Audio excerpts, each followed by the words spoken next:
कराता, लेकिन मुझे भय इस बात का है कि इस दिव्य कथा को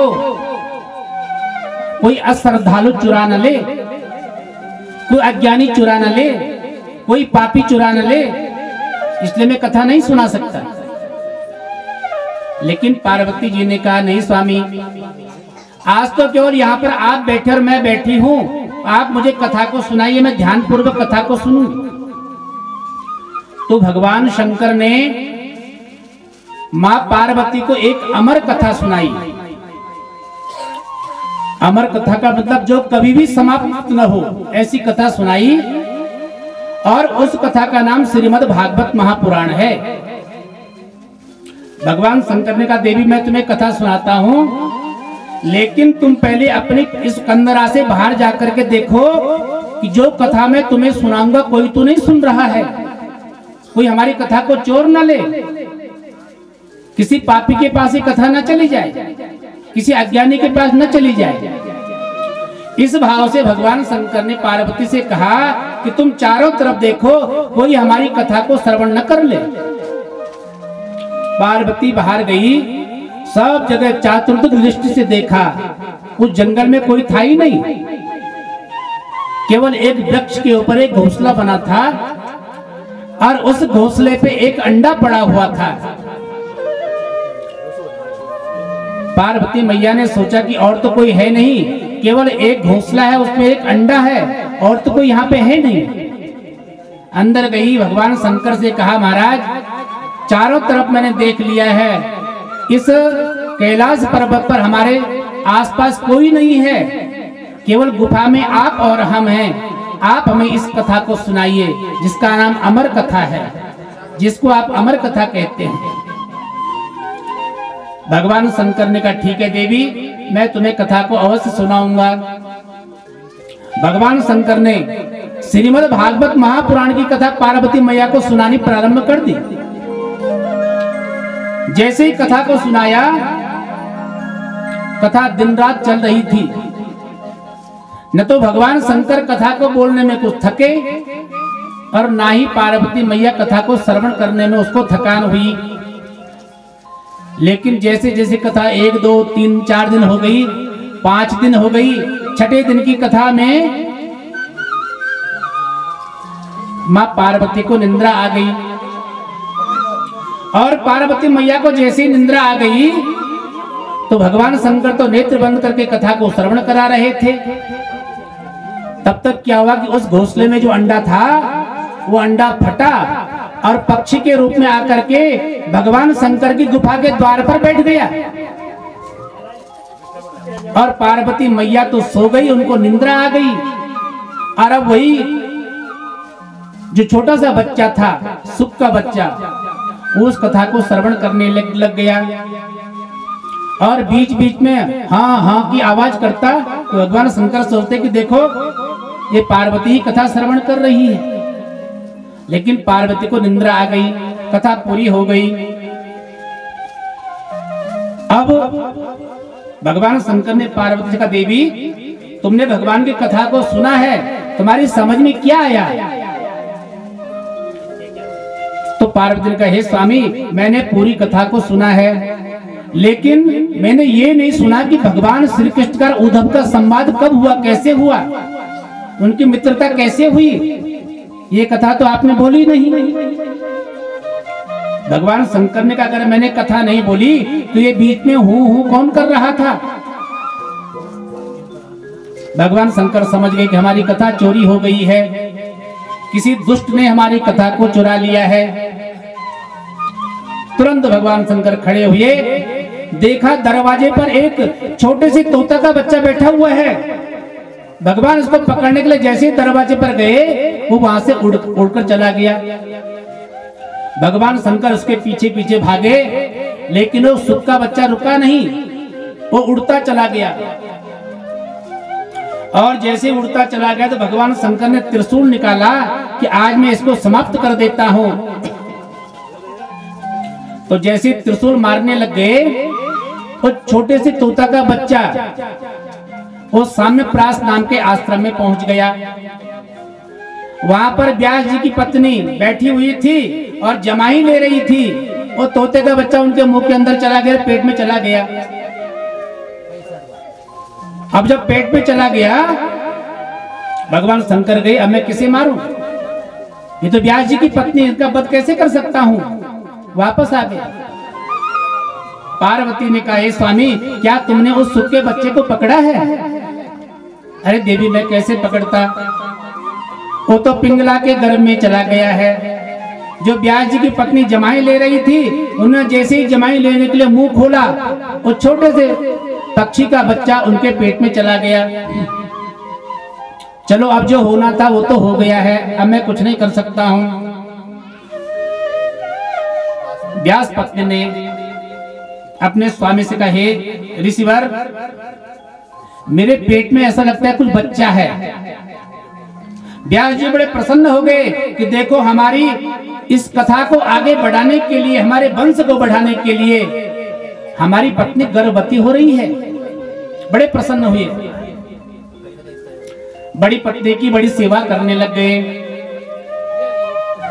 1 वर्ष हुआ, 2 वर्ष हुआ, 3 वर्ष हुए, 4-5 वर्ष हो गए, लेकिन उनका बच्चा ही नहीं हुआ। 12 वर्ष हो गए, पेट से कोई बच्चा ही नहीं हुआ। अब जब बच्चा नहीं हुआ तो व्यास जी को बड़ा आश्चर्य हुआ कि देखो मैंने हमेशा सत्कर्म किया है, मेरी पत्नी गर्भवती है, लेकिन इसका बच्चा क्यों नहीं होता है? व्यास जी ने ध्यान लगाया, और व्यास जी ने जब ध्यान लगाया तो व्यास जी ने देखा कि मेरी पत्नी के गर्भ में एक छोटा सा पक्षी का बच्चा है, जिसका स्वरूप जैसे तोते का बच्चा होता है उसी तरह उसका आकार है। तो व्यास जी ने प्रार्थना करी, है बेटा देखो 1 वर्ष में, 1 वर्ष के अंदर तो बच्चा हो जाना चाहिए, लेकिन बेटा तुम्हें अपनी माँ के घर में 12 वर्ष हो गए हैं, तुम बाहर क्यों नहीं आते हो? तो अंदर से आवाज आई, है पिताजी मैं बाहर नहीं आऊंगा, मैं तो माँ के घर में ही रहूंगा, यहाँ पर बड़ा आनंद है, कुछ करना नहीं पड़ता है, जो माँ खाते वही मैं खा लेता हूँ। संसार की माया मुझे पकड़ लेगी, घेर लेगी, इसलिए मैं बाहर नहीं आना चाहता। व्यास जी ने कहा, है बेटा देखो तुम्हारी माँ बड़ी कष्ट में है और 12 वर्ष हो गए हैं, तुम्हारी माँ को बड़ी वेदना होती है, अब तो माँ के गर्भ से बाहर आ जाओ, संसार की माया तुम्हें कभी नहीं घेरेगी। लेकिन उस सुख ने कहा, हे पिताजी मैं बाहर तो आ जाऊंगा,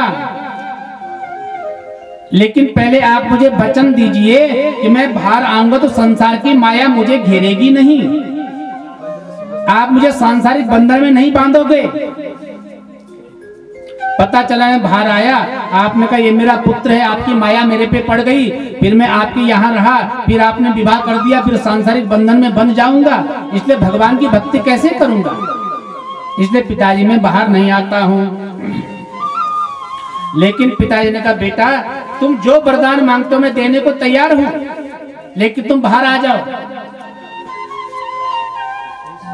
तो व्यास जी ने कहा, बेटा मैं तुम्हें कोई कष्ट नहीं पहुंचाऊंगा, जो तुम चाहोगे वही संसार में आकर के कर लेना। ठीक है पिताजी, जब आप मुझे वचन देते हो तो निश्चित रूप से मैं माँ के गर्भ से बाहर आ जाऊंगा। और उसके बाद व्यास जी 12 वर्ष बाद अपनी माँ के गर्भ से उनका जन्म हो गया। बिल्कुल तोते के बच्चे के समान उनका मुख था, लंबी उनकी नाक थी, बड़ा सुंदर उनका दिव्य उनका स्वरूप था। ऐसा दिव्य स्वरूप जब व्यास जी ने देखा, अरे ये तो सुख के समान है, जैसे कोई सुख होता है, तोते का बच्चा होता है, उसी तरह इसका मुखमंडल है। उसका नामकरण करना चाहते थे, लेकिन जैसे उसका जन्म हुआ वो जंगल की तरफ चला गया, क्योंकि व्यास जी ने वचन दिया था कि जैसे आपका जन्म होगा मैं कभी कुछ नहीं बोलूंगा। अब वो पुत्र जंगल की तरफ चला गया और जंगल में जाकर के गुफा में तप करने लग गया। संसार की माया को छोड़ करके जंगल में जब जैसे ही तप करने लग गया, इधर व्यास जी को बड़ी चिंता हुई। व्यास पत्नी ने कहा अभी अभी तो मेरा पुत्र हुआ था, कहां चला गया, तुमने उसको रोका क्यों नहीं। मां की ममता जागृत हो गई, मां के स्तनों से दूध की धार निकलने लग गई। हे बेटा, मैं ये दूध पान किसे कराऊं, तुम तो जंगल चले गए हो। व्यास जी से कहा कि तुम जंगल में जाओ और उस पुत्र को घर लेकर के आओ। व्यास जी ने कहा मैंने तो वचन दिया है कि मैं जंगल में नहीं जाऊंगा, उसको कभी नहीं बुलाऊंगा, उसको संसारिक माया में नहीं डालूंगा। लेकिन जब व्यास पत्नी ने कहा तो व्यास जी ने अपने शिष्यों से कहा अरे तुम जंगल में जाओ और किसी तरह से उस बच्चे को मना करके घर की तरफ ले आओ। अब जो व्यास जी के जो शिष्य हैं वो जंगल में जाते हैं और क्योंकि वो व्यास जी के परम शिष्य, वो भगवान की भक्ति से ओतप्रोत हमेशा रहते हैं, भगवान का भजन करते करते जंगल की तरफ चले गए और जंगल में भगवान का गान करने लग गए और कहने लग गए कि बरहा पीडम नटबर बपु कर्णयो कर्णिकारम बिभ्रदवासम कनक कविसं वैजयन्तीं चमालां रंध्रान् वेणुरधर सुदयान् पूरयन् गोपवृन्दे वृंदारण्यं स्वपदरमणं प्राभिसद्गीत कीर्ति। ऐसे श्लोक जब जंगल में गाने लग गए तो सुखदेव महाराज जी के कर्णों में वो श्लोक की ध्वनि पड़ गई। तुरंत गुफा से बाहर आ गए, अरे ये कौन कह रहा था, ये भगवान कृष्ण का वर्णन कौन कर रहा है, भगवान कृष्ण की लीला का गुणानुवाद कौन कर रहा है। तो देखा सामने व्यास जी के शिष्य खड़े हैं। उन्होंने कहा महाराज घर चलो, तुम्हारे पिता ने तुम्हें बुलाया है। उन्होंने कहा हम घर नहीं जाएंगे, हम तो जंगल में रहेंगे, भगवान की भक्ति करेंगे। लेकिन जो अभी अभी जो श्लोक आपने बोला है उस श्लोक को दोबारा बोलो ना, कितना प्रेम कितना रस उसमें है भगवान की भक्ति का। उन शिष्यों ने कहा तुम चिंता क्यों करते हो, हमें तो कुछ ही श्लोक याद है, लेकिन व्यास जी को तो सारे 18 पुराण याद हैं। उस सब पुराणों में भगवान की भक्ति ही तो है। और जैसी कथा हम आपको सुना रहे हैं भगवान की भक्ति की, ऐसी कथा तो व्यास जी आपको हजारों सुना देंगे। आप घर चलो। उनका हम घर नहीं जाएंगे। वो व्यास जी के जो शिष्य हैं उनको बार बार मनाने की कोशिश करते हैं, लेकिन सुखदेव जी कहते हैं कि पहले मुझे भगवान श्री कृष्ण के चरित्र की कथा आप सुनाओ। तो व्यास जी के शिष्य कहते हैं कि अहो बकीयं स्तनकालकूटं जिंघासयापायप्यदाप्यसाद्वे लेभे गतिं धातृचितां ततोऽन्यं का वा दयालुं शरणं व्रजेमः। वो दयालु कहाँ है जो भगवान श्री कृष्ण को मारने के लिए पूतना आई थी, हलाहल विष लेकर के। उस पूतना को भगवान ने मार तो दिया, लेकिन मां की गति दे दी, उसको स्वर्ग लोक में वास दे दिया। ऐसे दयालु भगवान का मैं कैसे दर्शन करूं, कहां दर्शन करूं।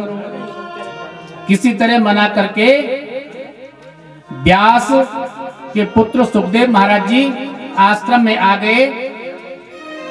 आश्रम में आकर के मां के आंखों से अश्रुधारा आने लग गई। हे बेटा तुम कहां चले गए थे। मां की ममता जागृत हो गई और उसके उपरांत व्यास जी ने सुखदेव महाराज जी का नामकरण जात कर्म संस्कार किया। सुखदेव उनका नाम रख दिया और उनको 18 पुराणों की कथा व्यास जी श्रवण कराने लग गए। ज्ञान भक्ति वैराग्य की कथा उनको सुनाने लग गए। सुखदेव जी कहते हैं पिता से, हे पिताजी आपने मुझे इतने दिव्य ज्ञान की कथा को सुनाया है, अब मैं निरंतर भगवान की भक्ति करूंगा और भगवान की कथाओं का ही गान करूंगा। संसार की मुझे माया न घेर ले न पकड़ ले, इसलिए मुझे कभी रोकना नहीं। व्यास जी ने कहा ठीक है, तुम भगवान की भक्ति करो। सूत जी कहते हैं 88 ऋषियों से कौरव समाप्त हो गए, सारे कौरव मारे जा चुके थे, बड़े बड़े महारथी वीर गति को प्राप्त हो गए।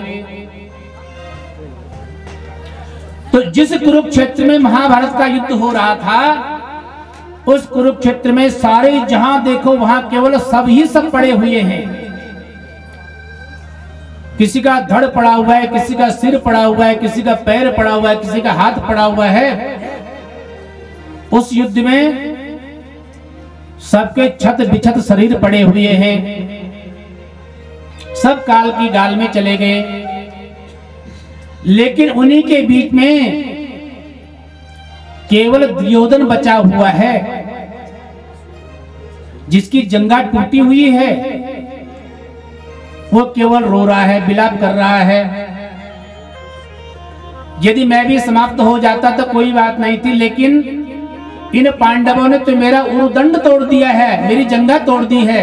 अब तो मैं न तो जिंदा हूं न तो मरा हुआ हूं, अब मैं क्या करूं? विलाप कर रहा था। जंगली सियार कौवे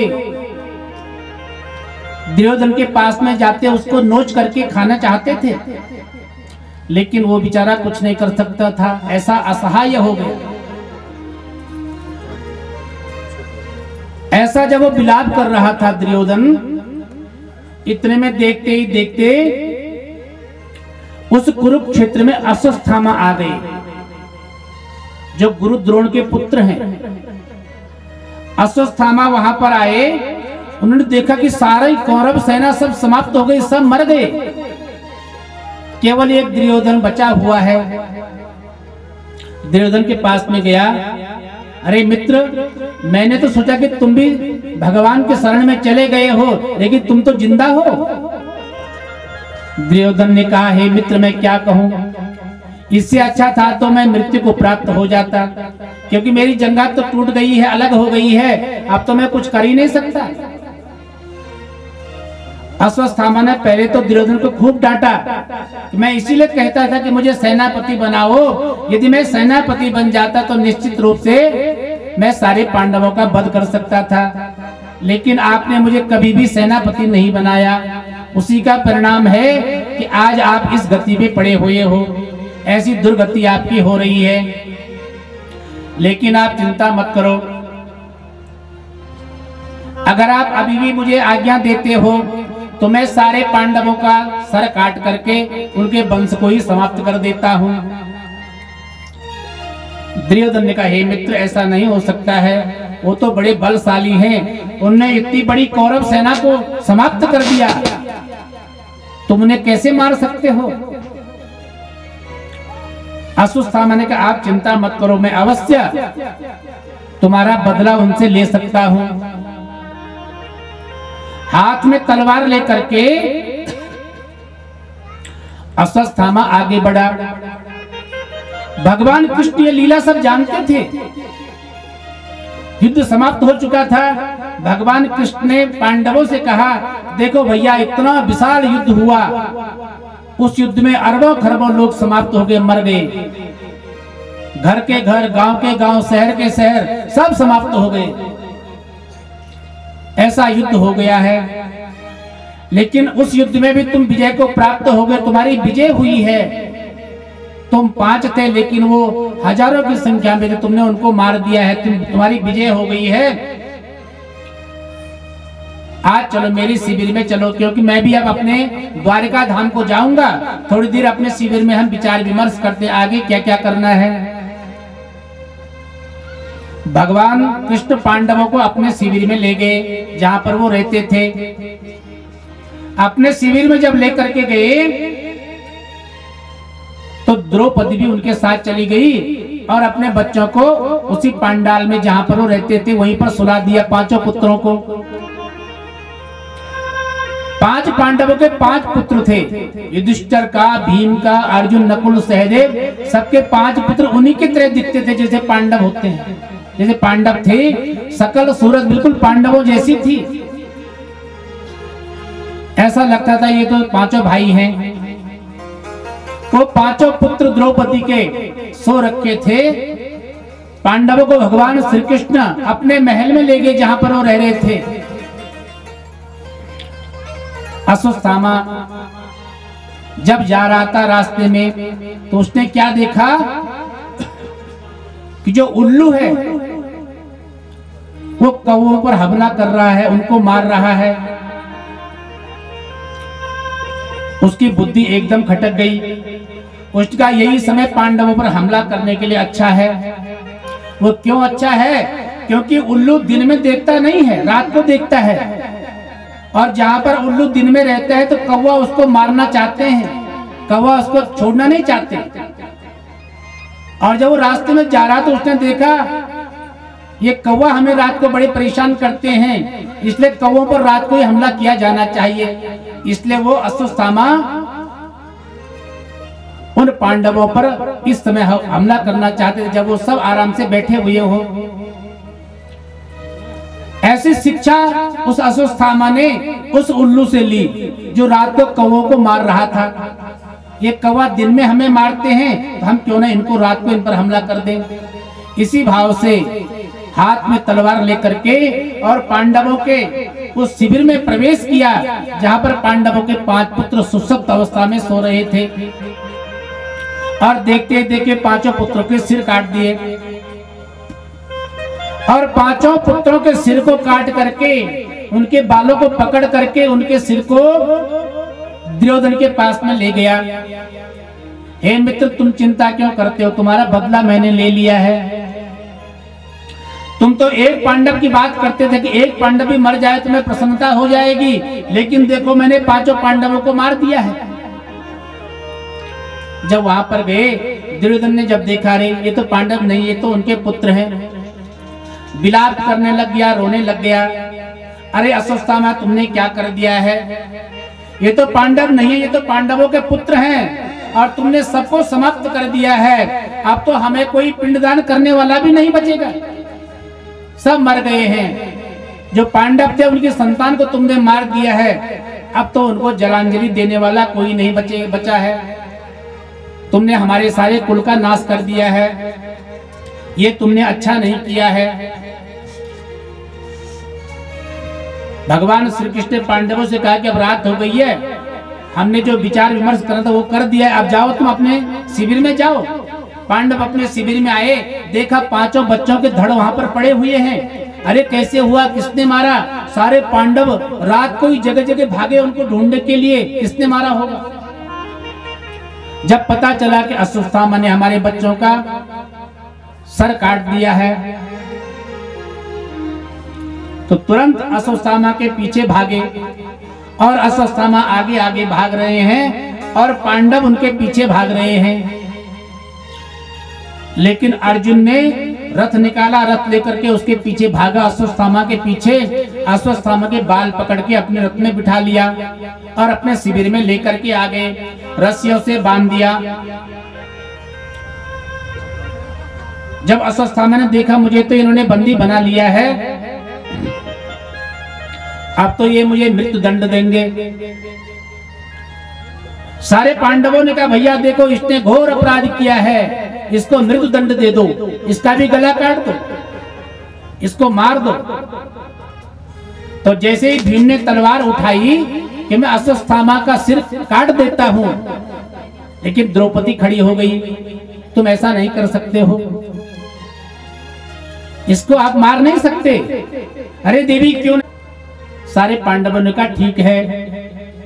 तुरंत अर्जुन ने तलवार से उसके मस्तक में जो मणि थी अश्वत्थामा के, वो तलवार की नोक से निकाल दी। सारे माथे से खून बहने लग गया, उसका मुंडन कर दिया और उसके हाथ पांव खोल करके कहा जाओ अब तुम जा सकते हो।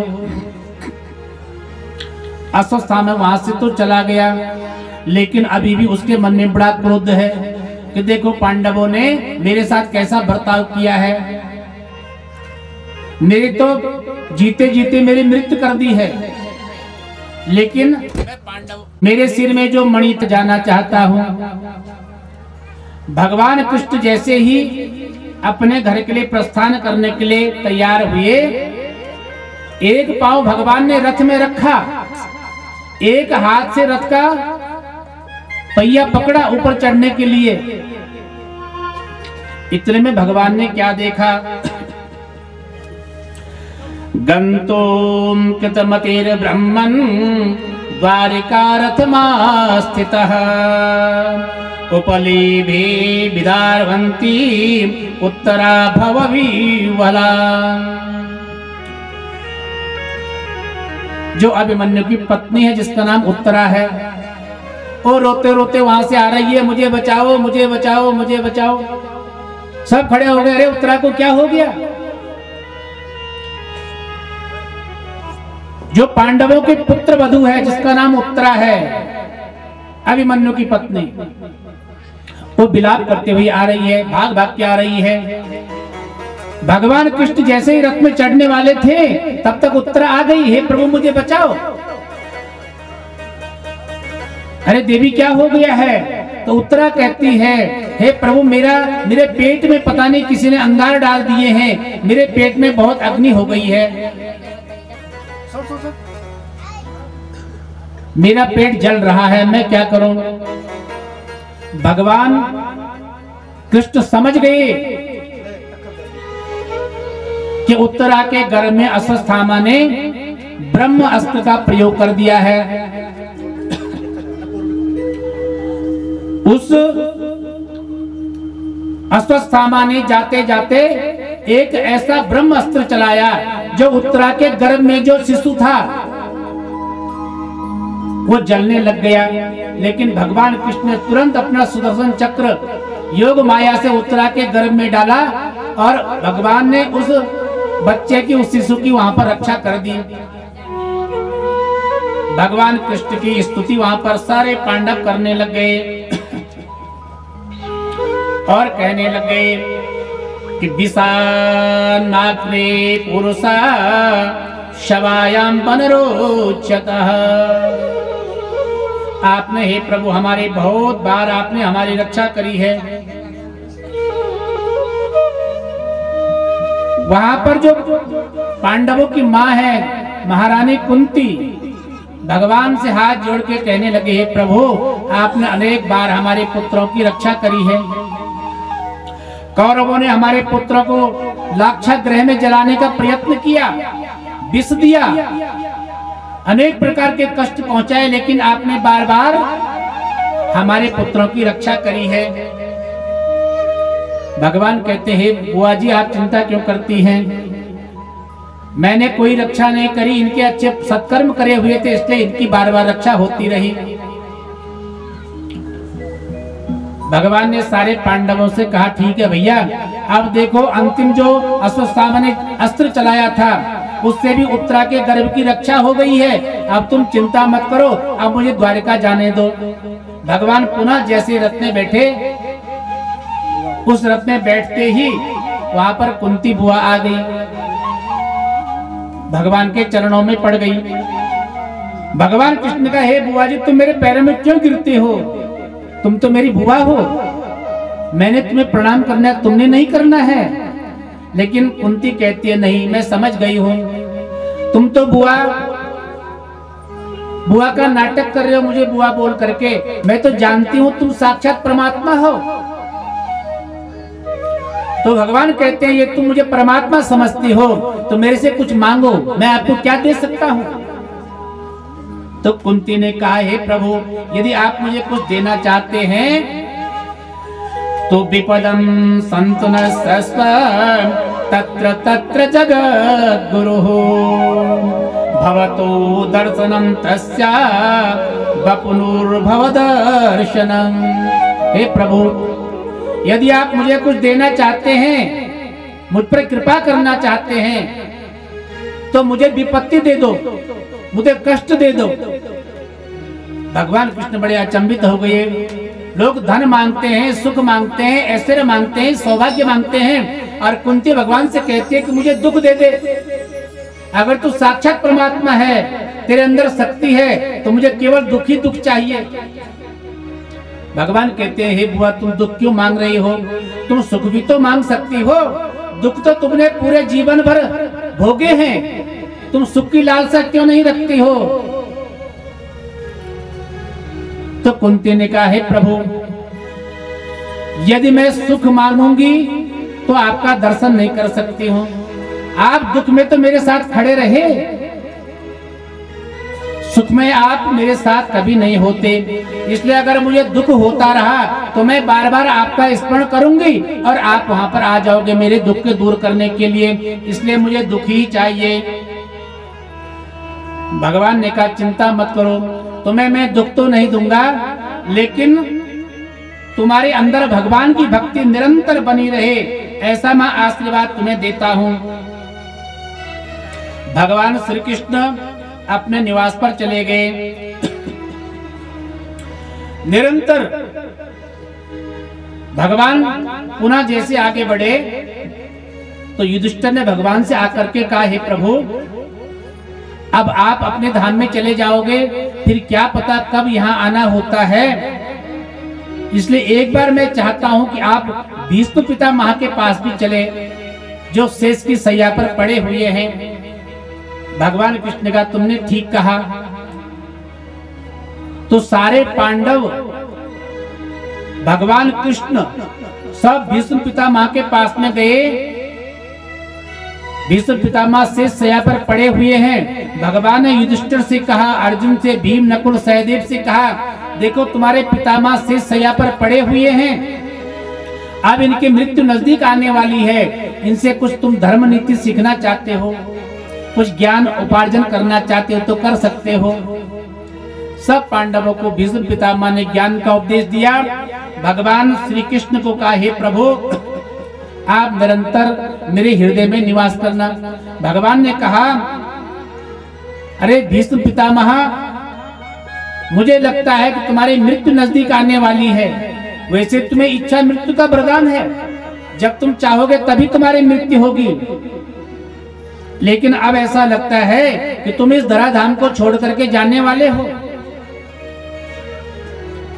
भीष्म पितामह हाथ जोड़ करके प्रभु से प्रार्थना करते गए, प्रभु, अगर मेरी मृत्यु हो तो ऐसे समय में हो कि जब आप मेरे सामने रहें,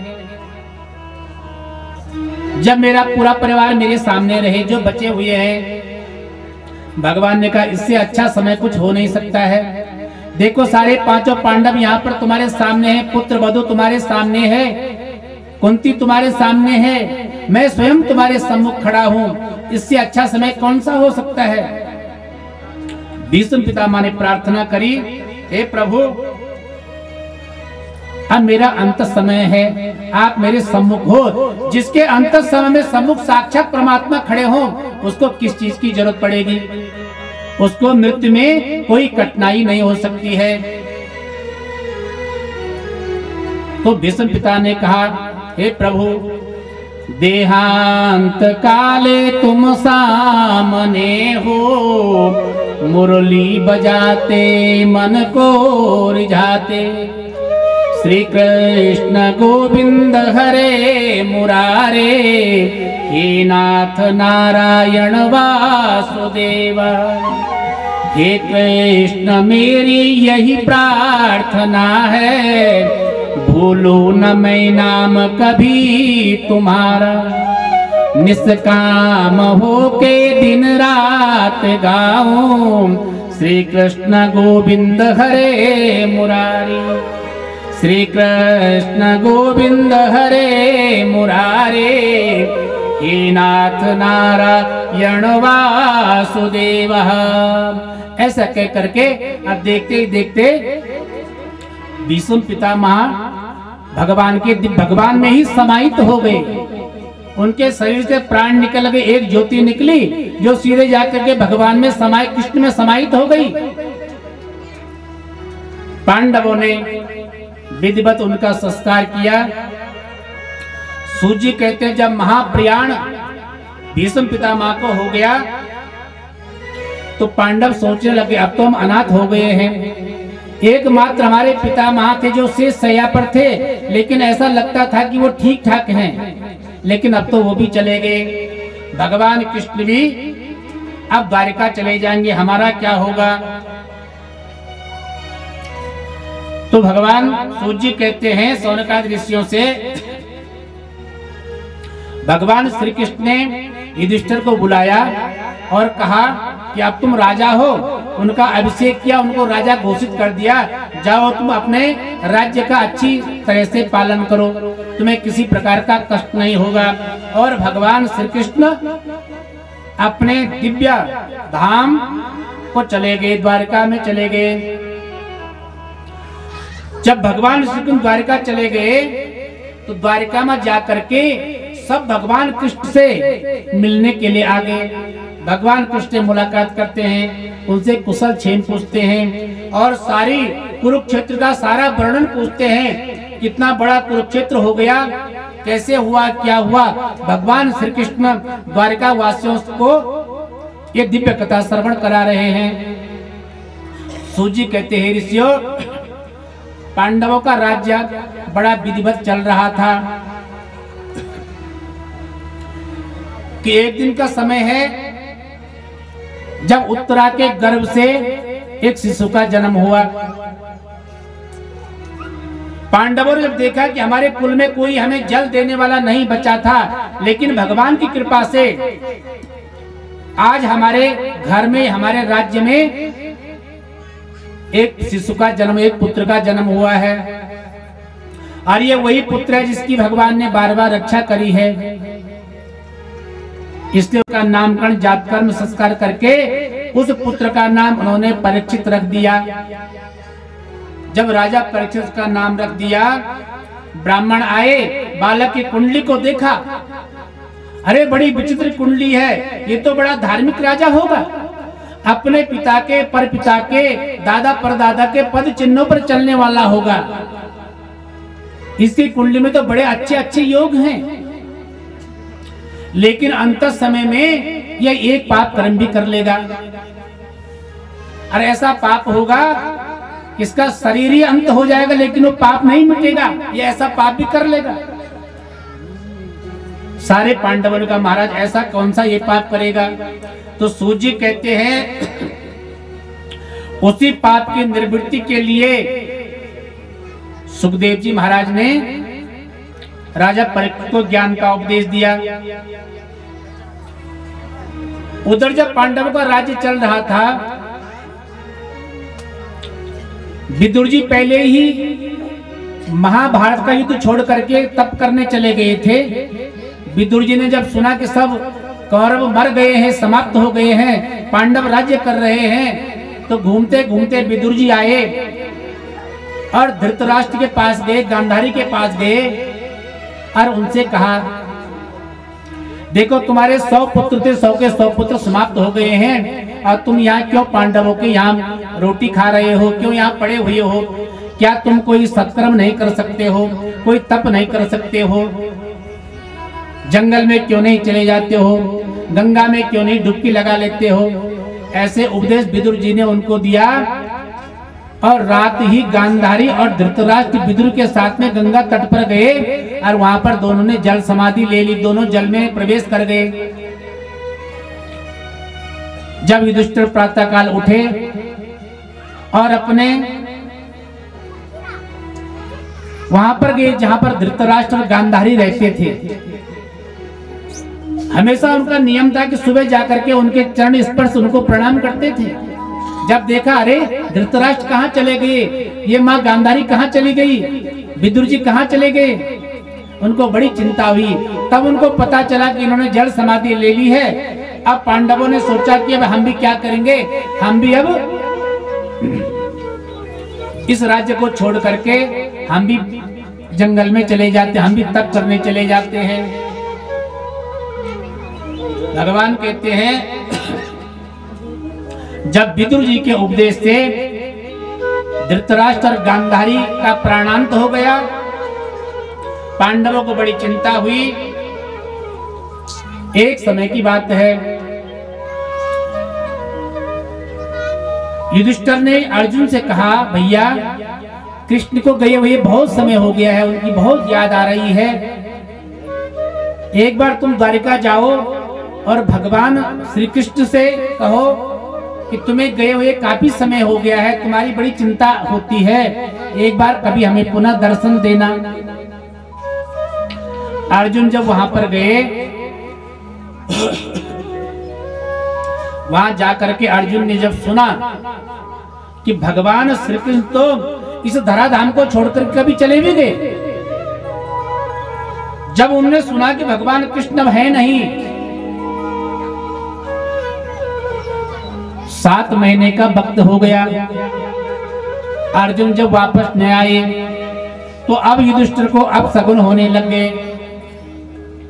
ऐसे ऐसे स्वप्न होने लगे, वो बड़ा डर गए। युधिष्ठिर बड़े डर गए कि अब मैं क्या करूं, अर्जुन भी 7 महीने से वापस नहीं आए हैं जो कृष्ण भगवान को मिलने गए थे, अपने राज्य का पालन कर रहे हैं, उनके राज्य में किसी प्रकार का कोई दोष नहीं है, कोई पाप नहीं करता है, कोई अधर्म नहीं करता है, कोई झूठ नहीं बोलता है, सब सत्य की राह पर चलते हैं, अधर्म कोई नहीं करता है, उसको राजा दंड देते हैं। तो राजा परीक्षित देव प्रतापी राजा भगवान के अनन्य भक्त अपना विधिवत राज्य कर रहे थे। एक समय की बात है, राजा परीक्षित दिग्विजय यात्रा करने पर निकले।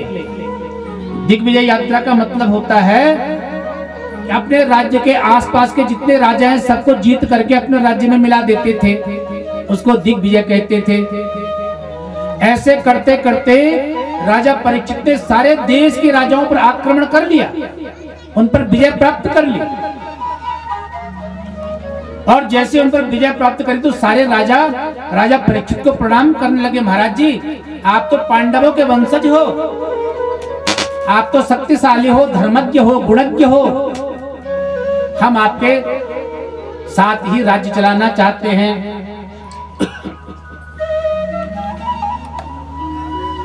सूत जी सौनकादि ऋषियों से कहते हैं, ऋषियों,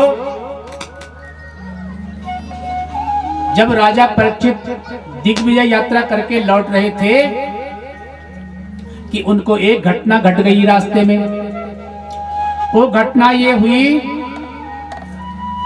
कि जो ये पृथ्वी है ये गाय का रूप बना करके खड़ी है,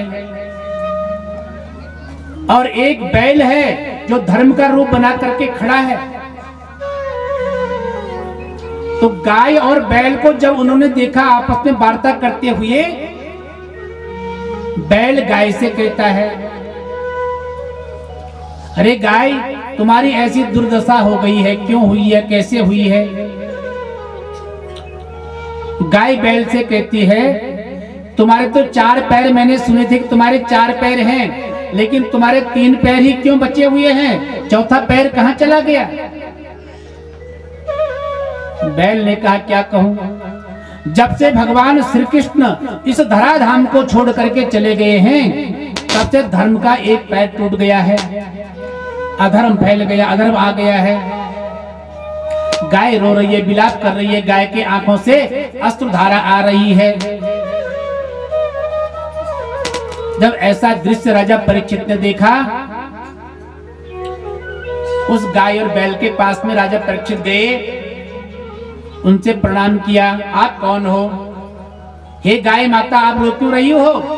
ये तो मेरा राज्य है, मेरे राज्य में गौ का कोई अपमान नहीं कर सकता, ब्राह्मण का अपमान नहीं कर सकता, कन्या का अपमान नहीं कर सकता, गुरु का अपमान नहीं कर सकता है, ये तो पांडव वंश का राज्य है, तुम रो क्यों रही हो?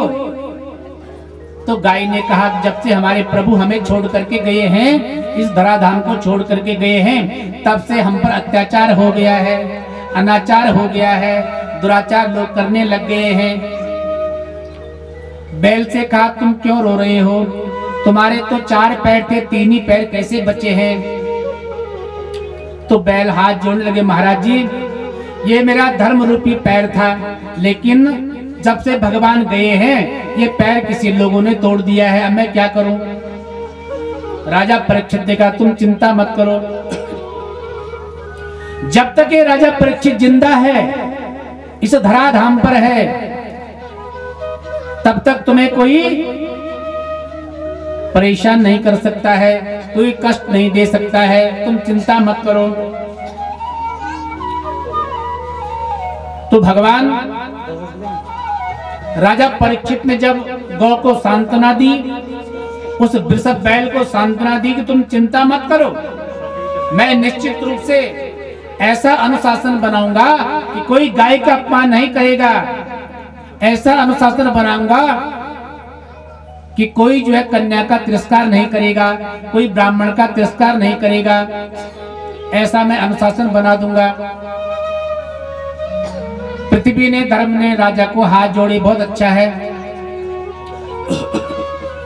राजा जैसे आगे बढ़े, आगे राजा ने देखा एक विशाल काले स्वरूप का इंसान खड़ा है, हाथ में तलवार रखी हुई है।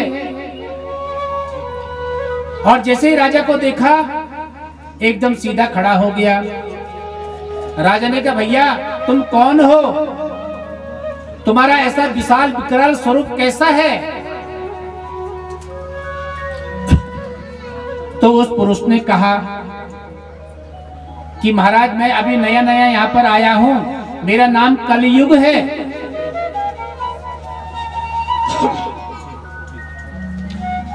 तो राजा परीक्षित ने कहा कलयुग है, लेकिन तुम्हारा धर्म क्या है, तुम क्या करते हो? तो कलयुग ने राजा से कहा महाराज मैं तो अधर्म करता हूँ, अत्याचार करता हूँ, दुराचार व्यभिचार करता हूँ, क्लेश करता हूँ, उपद्रव करता हूँ। राजा परीक्षित ने कहा ऐसा हो नहीं सकता है, तुम मुझे पहचानते हो मैं कौन हूँ? कलि ने कहा महाराज मैं तो नहीं पहचानता, तुम कौन हो, अपना परिचय दो, आप कौन हैं? राजा परीक्षित ने कहा मैं पांडवों का पौत्र हूं, मेरा नाम परीक्षित है। जब कलयुग ने सुना कि ये तो राजा परीक्षित हैं, हाथ जोड़ करके खड़ा हो गया। जो अभी तक तन के खड़ा था कि मेरा यहाँ पर राज्य स्थापित हो रहा है, वो अब राजा के सम्मुख नतमस्तक खड़ा हो गया, हाथ जोड़ करके हे महाराज जी, अच्छा आप राजा परीक्षित हैं, आपके गुणों को मैंने बड़ा सुना है, बड़ा आपके माता पिता का राज्य देखा है, आप तो बड़े सद्गुणी हैं, बड़े दयालु हैं, बड़े कृपालु हैं।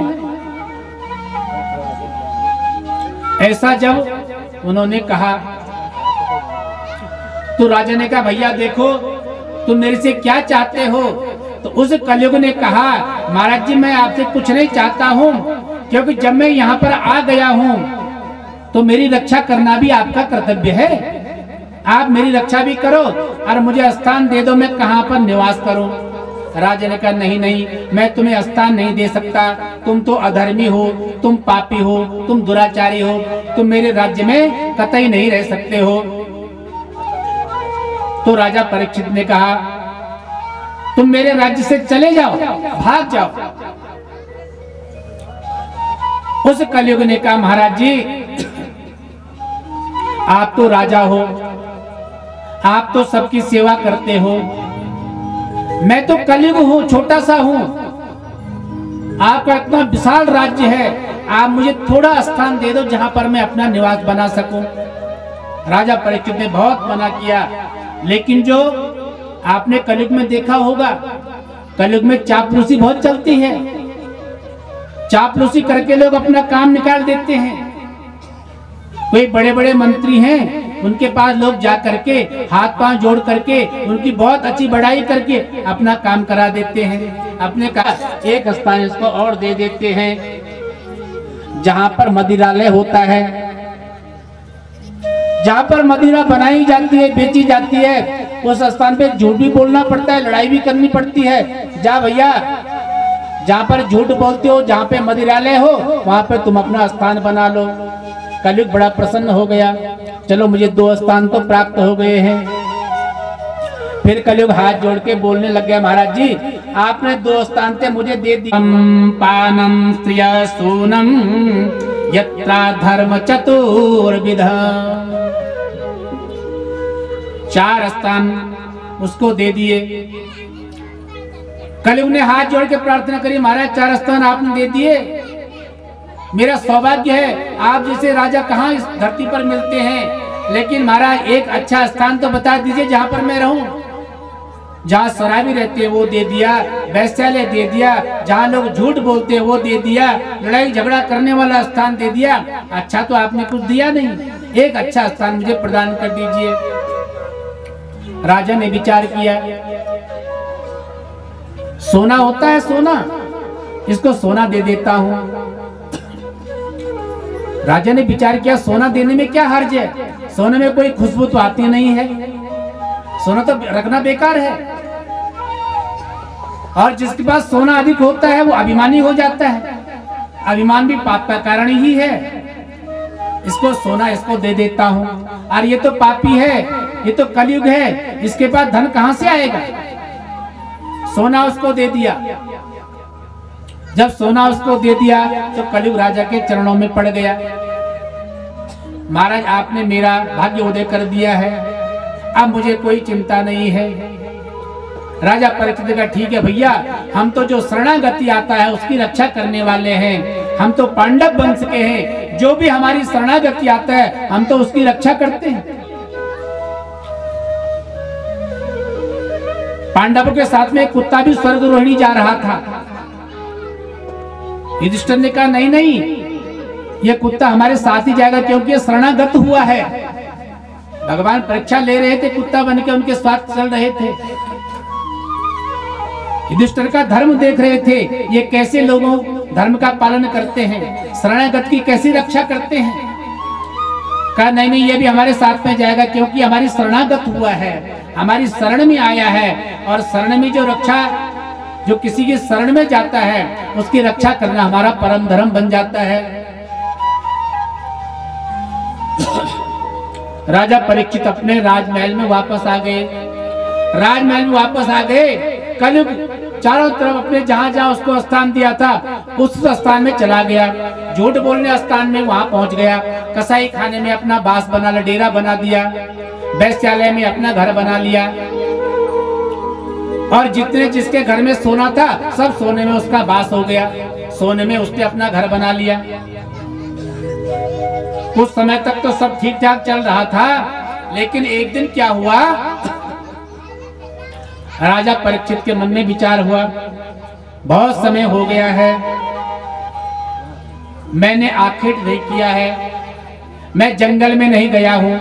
हमारे जंगल में कितने हमारे बड़े ऋषि मुनि लोग तप करते हैं, जप करते हैं, ध्यान करते हैं, उनकी मैंने सुध नहीं ली है। मैं तो दिग्विजय यात्रा करने गया था, राजा महाराजा को जीतने के लिए गया था, लेकिन हमारे जंगलों में, हमारे वनों में, हमारे यहाँ गुफाओं में कितने ऋषि मुनि लोग रहते हैं, उनकी मैंने सुध नहीं ली है। आज मैं उनकी सुध लेने के लिए जंगल में जाता हूँ। जंगल में जाने के लिए राजा ने रथ तैयार किया, रथ तैयार हो गया, अंदर गया, राजमहल के अंदर गया। और अंदर राजा ने क्या देखा, राजा परीक्षित ने एक पुराना बक्सा रखा हुआ है, सिंदूक रखा हुआ है। और अनायास सिंदूक को खोला। सिंदूक को जब खोला तो उसके अंदर देखा एक विशाल मुकुट पड़ा हुआ है, सोने का मुकुट। देखा ये मुकुट कहां से आया होगा, कैसे आया होगा। तो जैसे वो विशाल मुकुट राजा परीक्षित ने देखा, अरे ये तो बाणासुर का मुकुट है, जिसको पांडवों ने युद्ध में पराजित कर दिया था, उसका मुकुट छीन करके लाए थे। इतना विशाल उसका सिर था बाणासुर का, तो जितना बड़ा सिर था उतना बड़ा मुकुट था। तो पांडवों ने कहा ये हमारे किस काम का, उसको बक्से में रख दिया, दिखाने निशानी रख दी कि देखो हमने कभी ऐसे ऐसे राजाओं के मुकुट भी छीने हैं। उस मुकुट को बक्से में रख दिया। राजा परीक्षित ने बक्सा खोला, वो मुकुट उठाया, अपने सिर में रखा, शीशे के सामने गया, देखने लग गया, देखो मैं कितना बड़ा लग रहा हूँ, कितना प्रतापी लग रहा हूँ। धनुष उठाया, रथ में बैठे जंगल की तरफ चले गए। अब जब राजा ने जैसे मुकुट सिर में रखा तो राजा की बुद्धि बिगड़ गई, बुद्धि खराब हो गई, क्योंकि उसी मुकुट में तो कलयुग का वास था, सोने में कलयुग बैठ गया। राजा ने मुकुट सिर में रख दिया, राजा की बुद्धि खराब हो गई। अब जंगल में गया, ऋषि मुनियों से बात भी अच्छे से नहीं किया, और आगे जंगल में गया, घनाघोर जंगल में गया। जो राजा हमेशा ऋषियों की सेवा के लिए तत्पर रहते थे, उनके चरणों की सेवा करते थे, उस मुकुट को रखने से राजा की बुद्धि भ्रष्ट हो गई, स्वाभिमानी हो गया, अभिमान हो गया। सोने जिसके अधिक सोना जिसके पास होगा, अधिक धन होगा, तो आदमी अभिमानी हो जाता है। ऐसे ही राजा परीक्षित अभिमानी हो गया, भूख प्यास से व्याकुल हो गया। देखो मैं राजा हूँ, इतने बड़े नगर का राजा, इतने बड़े देश का राजा हूँ, और यहाँ के ऋषि मुनि लोग मुझे कुछ पूछते ही नहीं है, मेरी तरफ कोई देख ही नहीं रहा है। ऋषि मुनि जंगल में तप कर रहे हैं, नेत्र बंद हैं, कोई माला जप रहा है, कोई हवन कर रहा है, कोई गौ सेवा कर रहा है, कोई समिधा इकट्ठी कर रहा है। ऐसी तो जंगल में होता है, सारे अपने अपने कार्यों में लगे हैं। राजा आया, ऋषि मुनि ने राजा को प्रणाम किया, लेकिन ये नहीं कहा कि महाराज यहाँ बैठ जाओ, तुम्हारा स्वागत, ऐसा कुछ नहीं कहा। राजा क्रोध के कारण वापस आ गया, अपने राजमहल की तरफ आने लग गया, और जैसे ही राजमहल की तरफ आने लग गया, रास्ते में एक आश्रम था, समीक मुनि का आश्रम। उस आश्रम के पास में जैसे ही राजा पहुंचे, राजा की तरफ दृष्टि डाली। अरे देखो ये राजा, ये कैसा ऋषि है, ये भी नहीं जानता है कि राजा जंगल में आए हैं हमारी सुध लेने के लिए, उनके स्वागत के लिए मैं खड़ा हो जाऊं। लेकिन समीक मुनि के तो नेत्र बंद किए हुए थे, भगवान का नाम संकीर्तन की माला जप रहे थे, उनको पता ही नहीं चला कि राजा है। वो राजा अपने रथ को लेकर के आगे बढ़े। रास्ते के किनारे पर एक मरा हुआ सांप देखा राजा ने। जैसे सांप पर दृष्टि गई, तो क्योंकि बुद्धि में तो कलयुग बैठ गया था, बुद्धि में दोष आ गया था, बुद्धि विपरीत हो गई थी, उल्टा उल्टा सोचने लग गई थी। राजा रथ से नीचे उतरा, उस सांप को अपने बाण से उठा लिया, और वापस ऋषि समीक के आश्रम में आए। समीक तपस्या में बैठे थे, उनके गले में मरा हुआ सांप डाल दिया, और वहां से रथ में बैठ करके चले गए। जब रथ में बैठ करके अपने राजमहल की तरफ राजा परीक्षित गए, इतने में समीक मुनि के जो पुत्र हैं, जिनका नाम श्रृंग ऋषि है, वो अपने मित्र सखाओं के साथ में गंगा जी के तट पर कोई खेल खेल रहे थे। किसी ने उनको बताया, भैया तुम यहाँ खेल रहे हो, घर में देखो तुम्हारे पिता के गले में किसी ने सांप डाल दिया, वो भी मरा हुआ सांप है। श्रृंग ऋषि को बड़ा क्रोध आ गया, किसने डाला होगा, कैसे डाला होगा, वो ऋषि पुत्र है, बड़ा प्रतापी है। वहीं पे गंगा जल ले लिया हाथ में, और संकल्प कर दिया कि जिसने भी मेरे पिता के गले में ये मरा हुआ सांप डाला है, वही सांप उसको 7 दिन के अंदर डस देगा, उसकी मृत्यु हो जाएगी। ऐसा जब सांप श्रृंगी मुनि ने दे दिया, घर आए, देखा अपने पिता के गले में मरा हुआ सांप पड़ा हुआ है, उसको हटाया। पिता की समाधि भंग हुई। अरे बेटा तुम तो खेलने गए थे, कब आए? पिताजी मैं तो अभी अभी आया, अभी तो मैंने देर में आना था, लेकिन मेरे सखाओं ने कहा कि तुम्हारे पिता के गले में किसी ने मरा हुआ सांप डाल दिया। चलो बेटा कोई बात नहीं। वो समीक मुनि बड़े विद्वान, बड़े तपस्वी ऋषि, बड़े गंभीर स्वभाव के ऋषि, उन्होंने कहा बेटा कोई बात नहीं है, कौतूहलवश किसी ने डाल दिया हो, कोई चिंता की बात नहीं है। लेकिन पिताजी मैंने तो उसको सांप दे दिया जिसने डाला था।